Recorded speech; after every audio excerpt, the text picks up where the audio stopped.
하나님께서 오늘 우리에게 주시는 말씀은 창세기 22장 1절에서 14절입니다. 구약 성경 27쪽입니다.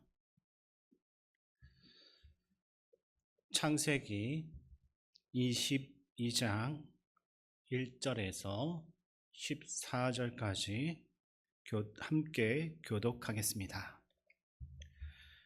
그 일 후에 하나님이 아브라함을 시험하시려고 그를 부르시되 아브라함아 하시니 그가 이르되 내가 여기 있나이다. 여호와께서 이르시되 내 아들 내 사랑하는 독자 이삭을 데리고 모리아 땅으로 가서 내가 내게 일러준 한 산 거기서 그를 번제로 드리라. 아브라함이 아침에 일찍 일어나 낙의 안장을 지우고 두 종과 그의 아들 이삭을 데리고 번제에 쓸 나무를 쪼개어 가지고 떠나 하나님이 자기에게 일러주신 곳으로 가더니 제3일에 아브라함이 눈을 들어 그곳을 멀리 바라본지라. 이에 아브라함이 종들에게 이르되 너희는 나귀와 함께 여기서 기다리라. 내가 아이와 함께 저기 가서 예배하고 우리가 너희에게로 돌아오리라 하고, 아브라함이 이에 번제 나무를 가져다가 그의 아들 이삭에게 지우고 자기는 불과 칼을 손에 들고 두 사람이 동행하더니 이삭이 그 아버지 아브라함에게 말하여 이르되 내 아버지여 하니 그가 이르되 내 아들아 내가 여기 있노라. 이삭이 이르되 불과 나무는 있거니와 번제할 어린 양은 어디 있나이까?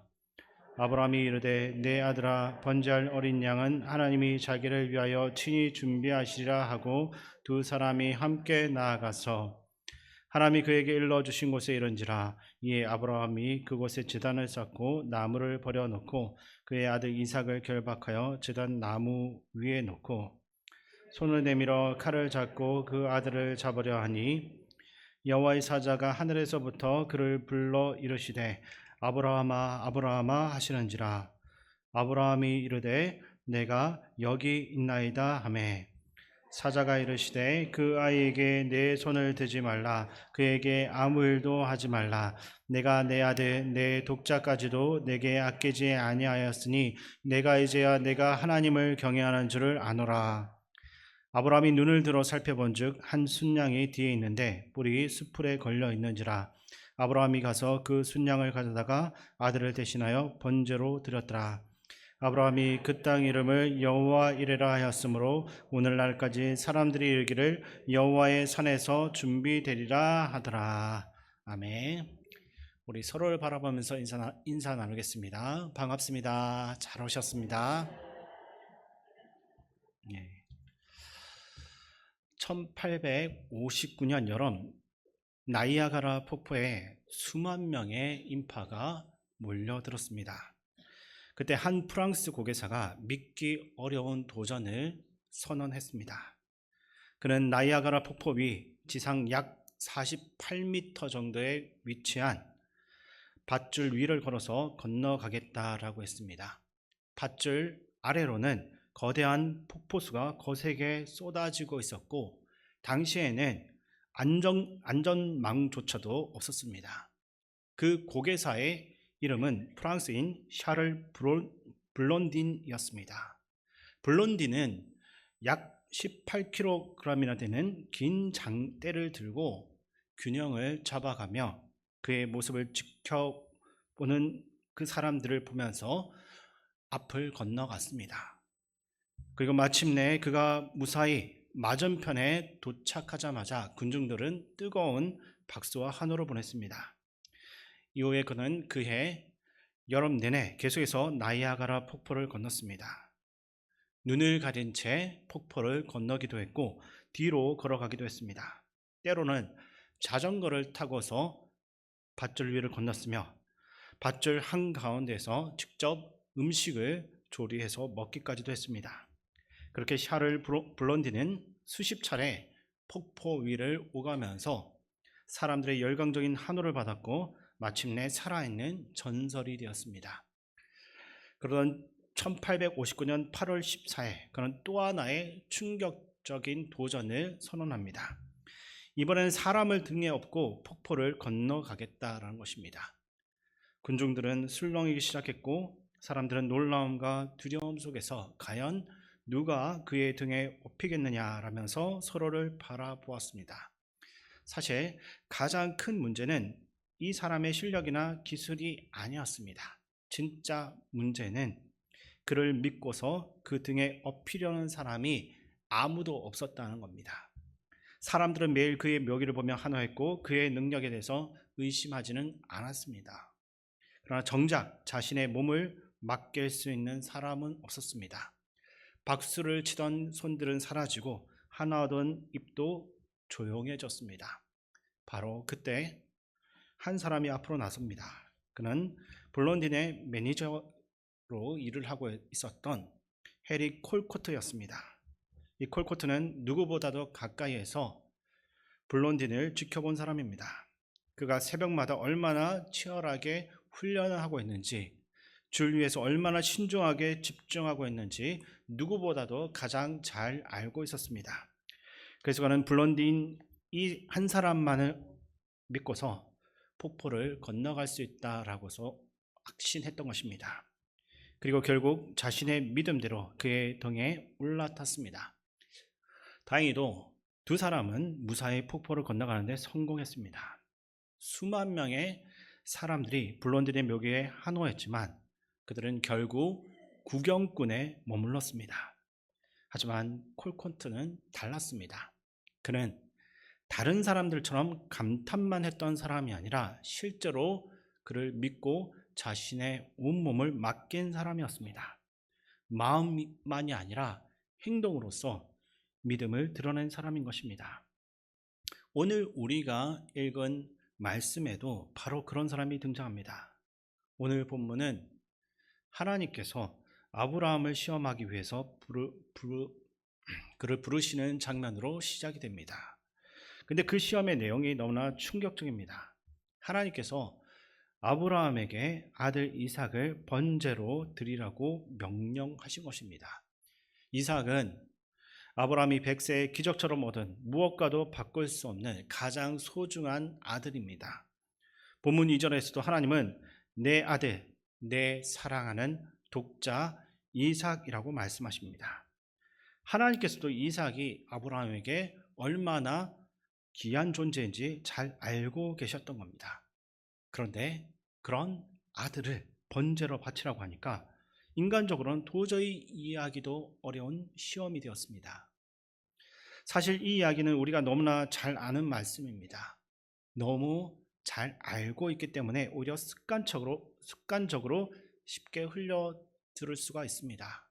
또는 어떻게 하나님께서 아들을 제물로 바치라고 할 수 있는가라는 의문과 거부감에 막혀서 정작 이 말씀이 전하고자 하는 핵심 메시지 안으로 들어가지 못한 채 그 문 앞에서 멈춰버리기가 쉬운 것입니다.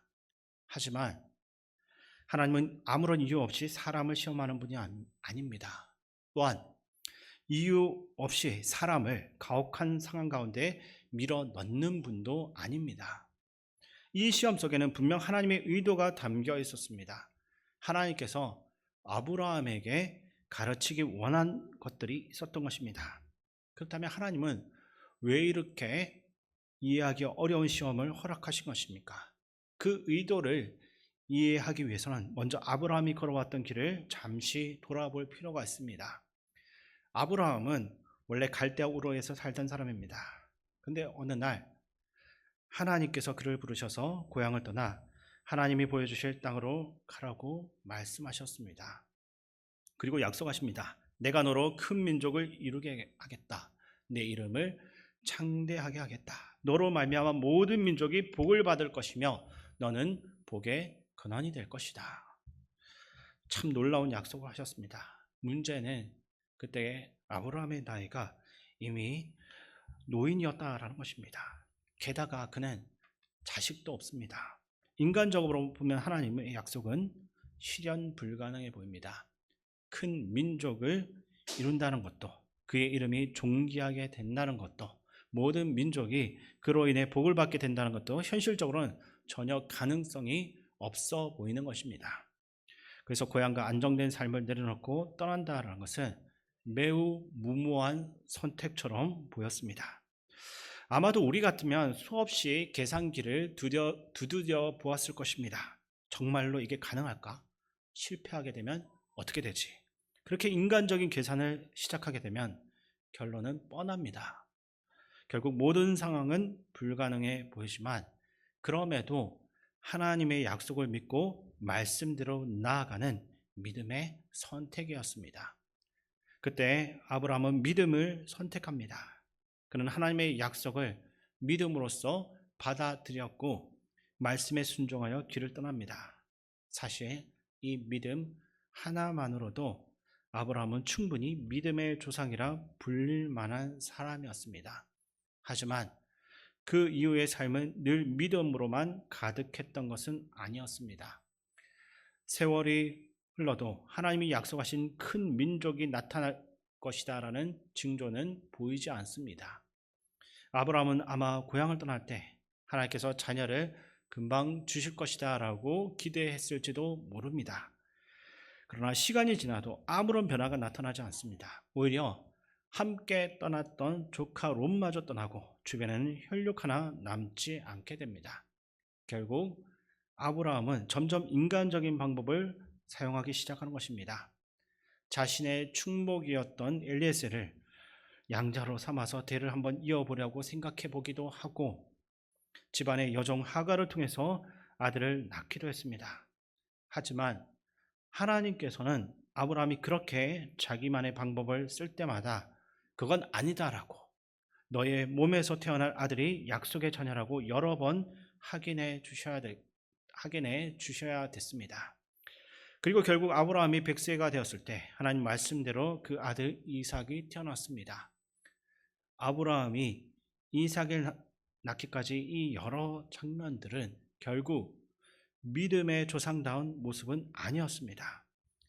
처음에는 하나님의 약속을 믿고 출발은 했겠지만 상황에 의해서 흔들리는 믿음이었고 점점 그 믿음은 약해져만 갔습니다. 하나님을 의심하면서 자기 방법을 동원하기도 하고 그것을 합리화시키고 하나님도 이렇게 할 수밖에 없는 나를 받아들일 수밖에 없을 것이라고 그리고 이렇게 된 것은 하나님의 책임이 더 크다라고 생각했을지도 모릅니다. 여기까지 보여진 아브라함의 모습에서 우리가 살펴봐야 할 부분은 믿음과 행함의 관계입니다. 아브라함은 분명히 하나님을 믿는 믿음, 약속의 말씀을 신뢰하는 믿음이 있었습니다. 그러나 행동으로 그 믿음을 온전하게 입증하지는 못한 것입니다. 믿음에 따르는 행함이 보이지 않았습니다. 처음에는 믿음으로 고향을 떠났던 그 놀라운 결단의 행동, 믿음을 입증하는 행동으로 출발했는데 그 믿음이 퇴보하고 연약해져서 믿음의 행동을 하지 못했고 불신과 의심만을 낳았던 것입니다. 아브라함은 믿는다라고 하면서도 자기 종을 그 후대로 삼으려고 했습니다. 또 믿는다고 하면서도 종의 몸에서 태어난 아들로 하나님의 약속을 대신하려고 했습니다. 그렇다면 아브라함은 믿음이 있는 사람이겠습니까? 아니면 없는 사람이겠습니까? 사실 아브라함의 믿음은 그렇게 강하고 완전한 믿음은 아니었습니다. 연약했고 자주 흔들리기도 했습니다. 그럼에도 하나님은 끝까지 아브라함에 대해서 신실하셨습니다. 하나님은 때가 되었을 때 약속대로 이삭을 주셨고 당신의 말씀을 이루셨습니다. 아브라함은 늦게 얻었던 이 아들을 품으면서 얼마나 기뻐했겠습니까? 하지만 동시에 마음 한편에는 하나님 앞에 죄송함과 부끄러움도 있었을 것입니다. 입으로는 믿는다 하면서도 행동은 믿음이 없는 사람처럼 살아왔던 그 자신의 모습을 돌아보게 되었기 때문입니다. 그런 하나님 앞에서 진짜 믿음이 무엇인가, 믿음으로 산다는 것은 무엇인가 라는 것을 깊이 생각하게 되었을 것입니다. 그리고 시간이 흘러 하나님께서 다시 아브라함에게 나타나셨습니다. 이번에는 그를 시험하기 위해 충격적인 명령을 주십니다. 너의 아들, 너가 정말로 사랑하는 독자 이삭을 번제로 드려라. 그날 밤 아브라함은 이 말을 듣고 잠을 이루기가 어려웠을 겁니다. 곤히 잠든 그 아들의 얼굴을 바라보면서 깊은 고뇌 속에 있었습니다. 그러다 결국 그는 하나님의 말씀에 순종하고 행할 것인가 아니면 거부할 것인가 이것을 선택해야만 했습니다. 우리가 잘 아는 것처럼 아브라함은 하나님 명령에 순종하기로 결정합니다. 그리고 곧바로 행동으로 옮겼습니다. 그는 다음날 아침 일찍 일어나서 나귀를 준비했습니다. 100세가 넘은 이 노인이 직접 번제에 사용할 나무를 준비해서 나귀에 싣고 아들을 데리고 하나님께서 말씀하신 곳으로 출발합니다. 3일이나 걸리는 긴 여정이었습니다. 노인에게는 결코 쉽지 않은 길이었겠지만 그는 묵묵히 걸어갔습니다.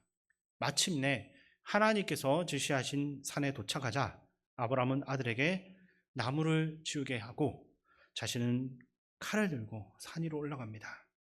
산 꼭대기에 이르러서 돌로 제단을 쌓고 그 위에 나무를 버려놓았습니다.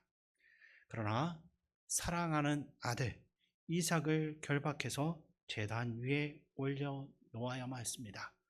마침내 칼을 들어서 아들을 향해서 내려치는 순간까지 왔습니다. 여기까지의 아브라함의 모습에는 망설임도 어떠한 군더더기도 없습니다. 말씀을 받은 다음날 아침 곧바로 필요한 일들 하나하나 다 실행했던 것입니다. 마치 오래전부터 준비를 해온 것처럼 단호하게 또 냉철하게 행동한 것입니다. 하지만 아브라함은 원래 그런 사람은 아니었습니다. 이전 같았으면 어떻게든 다른 방법을 찾아보려고 했을 것입니다. 아들 대신 다른 재물을 드리려고 했을 수도 있고 시간을 끌면서 어떻게든 이것을 미루려고 했을 수도 있습니다. 그러면서 차라리 내가 죽고 아들은 살려낼 수는 없을까 그런 생각도 했을 것입니다. 이처럼 이전에 아브라함이었다라고 한다면 분명 인간적인 계산과 방법으로 반응했겠지만 그러나 지금 아브라함은 다른 반응을 보입니다. 그는 하나님을 온전히 믿었고 그 믿음을 행동으로서 하나님 앞에 보여주고 있습니다. 히브리서 11장 17절에서 19절 말씀은 이렇게 말씀합니다. 그 말씀을 제가 읽어드리겠습니다. 아브라함은 시험을 받을 때 믿음으로 이삭을 드렸으니 그는 약속들을 받은 자로 돼 그 외아들을 드렸느니라. 그에게 이미 말씀하시기를 내 자손이라 칭할 자는 이삭으로 말미암음이라 하셨으니 그가 하나님이 능히 이삭을 죽은 자 가운데서 다시 살리실 줄로 생각한지라. 비유컨대 그를 죽은 자 가운데서 도로 받은 것이니라. 아멘. 아브라함은 하나님께서 이삭에게서 내 자손이 태어나실 것이다 라고 약속하신 말씀을 믿었습니다. 그리고 하나님은 반드시 그 약속을 이루는 분이다라는 것도 믿었습니다.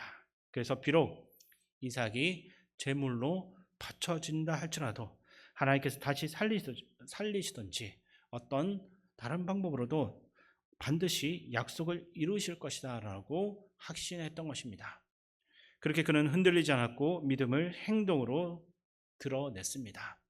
그렇다면 하나님은 무엇을 시험하고 있는 것입니까? 단순히 아브라함이 순종하는지 보려고만 한 것이 아닙니다. 하나님은 아브라함이 이삭을 통해 약속의 자손이 태어날 것이다 라는 하나님의 이 약속을 정말로 믿고 있는지까지 시험한 것입니다.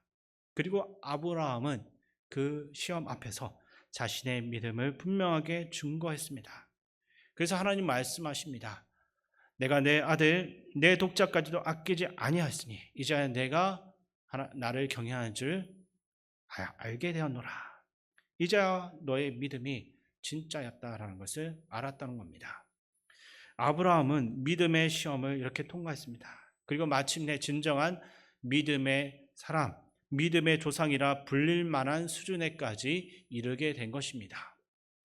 믿음은 말로만 존재하는 것이 아닙니다. 결국 행동으로서 증명해야 되고 행동을 통해서 완성되는 것입니다. 우리는 눈에 보이지 않지만 하나님이 살아계심을 분명하게 믿고 있습니다. 또한 우리 자신과 이 모든 만물들이 우연한 물질의 결합으로서 존재하게 된 것이 아니라 하나님의 창조의 말씀을 통해서 지원받았음을 고백하고 믿습니다. 그리고 그 하나님이 우리의 창조주이시며 우리의 삶의 주인이심을 고백하는 것입니다.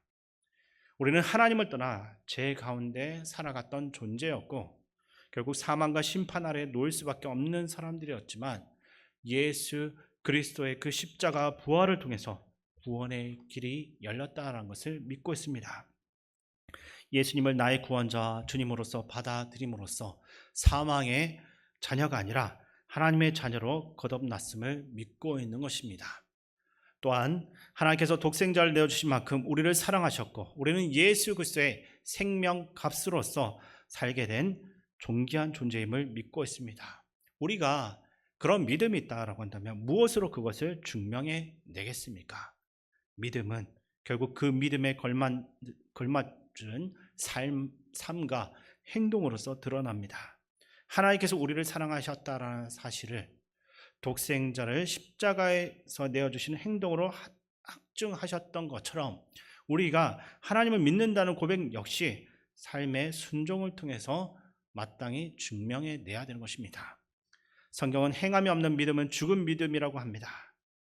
우리는 얼마 전에 부활절을 기쁨 가운데 보냈습니다. 예수님은 십자가의 고난으로 끝나지 않으셨고 죽음을 이겨 영광스럽게 부활하셨습니다. 그리고 그 십자가와 부활을 진정으로 믿고 있는 우리에게 부활의 생명을 나눠주신 것입니다. 그러므로 이제 우리는 이전과는 다른 삶을 살아가야 됩니다.